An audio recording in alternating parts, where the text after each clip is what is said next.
পরনে গরদের ধুতি পাঞ্জাবি, গলায় ফুলের মালা, মাথায় গোলাপের মুকুট, গায়ে সুগন্ধি। এই রূপে মহাপ্রভুকে দেখতে ভিড় জমান দূর দূরান্তের মানুষ।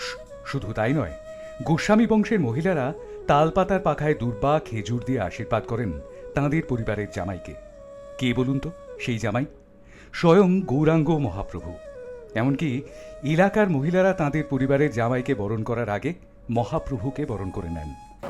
যেরকম মহাপ্রভুকে প্রতি বছর পাঞ্জাবি পরানো হয়, পাঞ্জাবি পরিয়ে তারপরে গোলাপের মালা, তারপরে মাথায় মুটুক, তারপরে পাখা, দুব্ব, খেজুর, আম, নানান রকম ফল ফলাদি দিয়ে, তা দই মিষ্টি ফল দিয়ে মহাপ্রভুর যেরকম জামাইকে যেরকম ষষ্ঠী করা হয় সেই রকম মহাপ্রভু আমাদের নবদ্বীপের জামাই, সেই হিসেবে আমাদের বিষ্ণুপ্রিয়ার সেবিত, সেই হিসেবে মহাপ্রভুকে জামাই হিসেবে আমরা সেই হিসেবে পালন করে থাকি। বরণ এই যে পাখা, তারপরে সাইড, দুব্ব সব কিছু দিয়ে বরণ করা হয়। জামাই ষষ্ঠীর দিন মধ্যাহ্নভোজে জামাইরূপী গৌরাঙ্গের জন্য থাকে বিশেষ খাবারের ব্যবস্থা। পাতে দেওয়া হয় শাক, থোড়, মোচা, শুক্তো, রকমারি তরকারি, ডাল, ভাজাভুজি, ছানার ধোকা, পনিরের ডালনা, পোস্ত, লাল দই, আমের রস দিয়ে তৈরি ক্ষীর ও লিচু। সবটাই দেওয়া হয় রূপোর রেকাবিতে। এছাড়াও সন্ধেবেলা সচিমাতার জামাইয়ে পাতে থাকে ঘিয়ের লুচি, মালপোয়া, রাবড়ি, খিলিপান।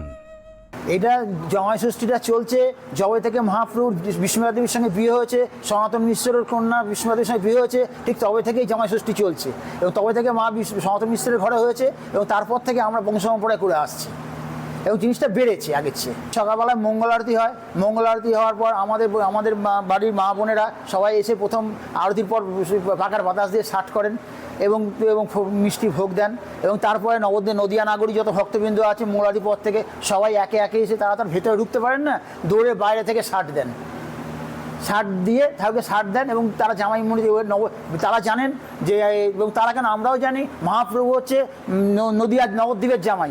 প্রত্যেক ঘরের নিজের বাড়ির জামাইকে বরণ করার আগে মহাপ্রভুকে বরণ করে ষাট দিয়ে দই মিষ্টি দিয়ে তারপরে প্রত্যেক বাড়িতে জামাই ষষ্ঠী পুজো করেন। আজ অন্নভোগে বিশেষ থাকবে হচ্ছে আম পানার শরবত থাকবে, আম দই থাকবে, রাবড়ি থাকবে, আরও নানাবিধ পঞ্চব্যঞ্জন থাকবেই এবং 5 ভাজা হবে এবং নানাবিধ তৈরি তরকারি হবে এবং আমাদের ঘরের মা বোনেরা যে সন্দেশ মিষ্টি তৈরি করবেন, বিভিন্ন রকম নাড়ু, চিড়ের নাড়ু, খইয়ের নাড়ু, তারপর আপনার যে পক্কান্ন যেগুলো বলে বেসন দিয়ে করে, নানাবিধ জিনিস তৈরি হবে আমাদের ঘরের মা বোনেরা করবেন।